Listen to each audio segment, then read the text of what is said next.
여러분, 신앙생활 하면서 기분 좋다, 은혜롭다, 이게 진짜지? 이런 생각 다들 한 번쯤 해보셨죠? 그런데 말이죠. 만약 그 좋은 느낌이 사실은 우리를 위험한 곳으로 이끌고 있다면 어떨 것 같으세요? 오늘 바로 이 문제를 한번 제대로 파헤쳐 보려고 합니다. 자, 그럼 바로 본론으로 들어가 볼게요. 한번 스스로에게 물어보세요. 내 신앙에서 좋은 느낌이 진리보다 더 중요한가? 좀 뼈아픈 질문일 수도 있겠네요.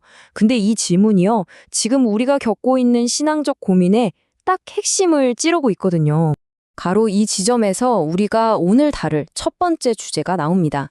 뭐냐면요, 객관적인 진실, 딱딱한 교리, 이런 것들보다 내 마음속에서 일어나는 감정, 이 느낌이 전부가 되어버린 신앙에 대한 이야기입니다.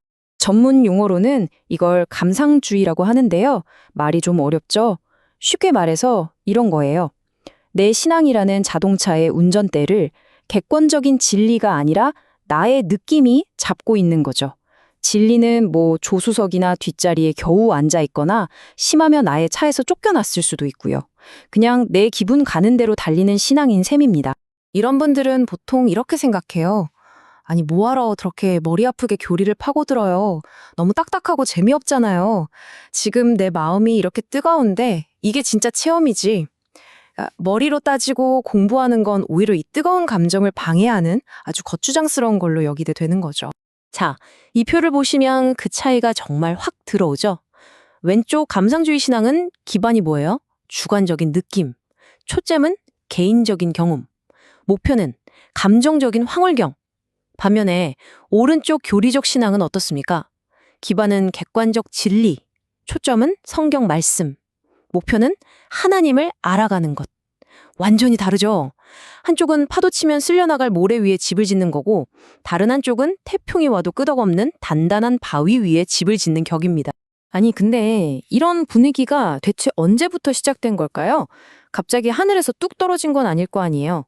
자, 이제부터 그 역사적인 배경을 한번 추적해 보겠습니다. 이게 꽤 흥미로워요. 자, 보세요. 19세기 미국으로 거슬러 올라갑니다.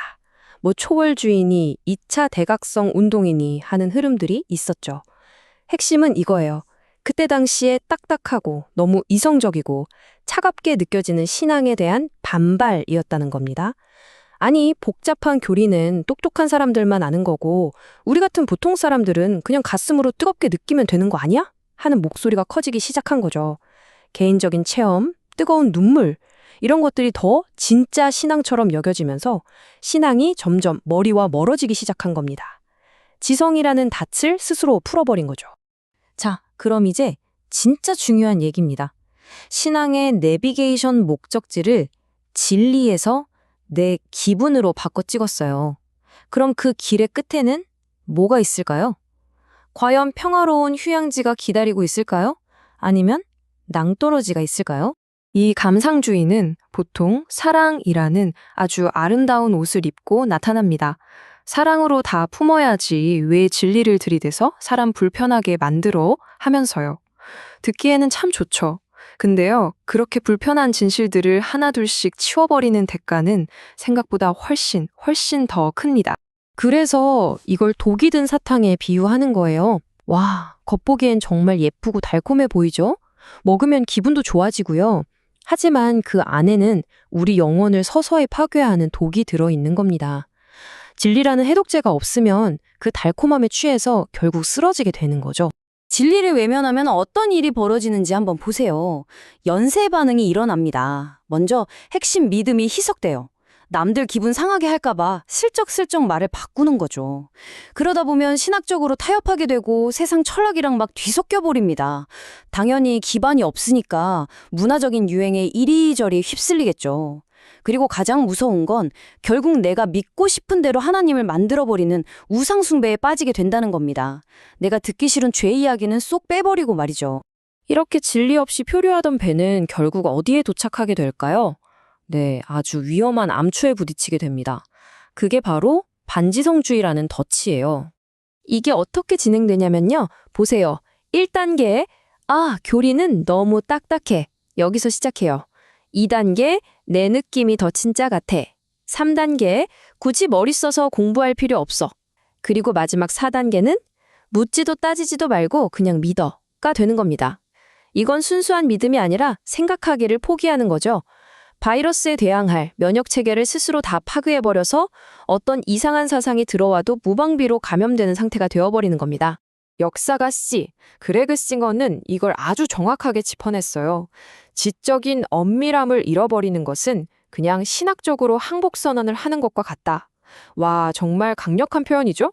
이건 그냥 스타일을 좀 바꾸는 정도의 문제가 아니라는 겁니다. 전쟁에서 백기를 드는 것과 같다는 거예요. 자, 지금까지 좀 무서운 이야기를 많이 했죠?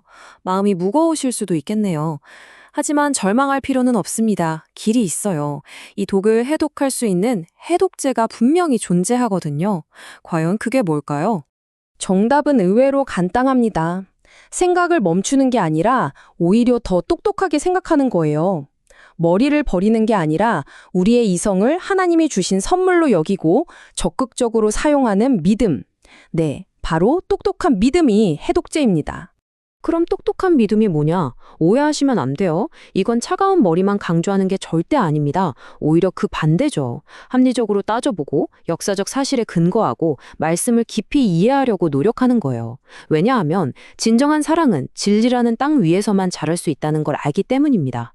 진짜 건강한 신앙은요, 뜨거운 가슴과 차가운 머리가 함께 가는 겁니다. 우리의 모든 것을 다해서 하나님을 사랑하는 거죠. 자, 이렇게 한 바퀴 돌아서 우리가 맨 처음에 던졌던 질문으로 다시 돌아왔습니다. 당신의 신앙은 굳건한 진리의 반석 위에 있습니까? 아니면 흔들리는 감정의 모래 위에 있습니까?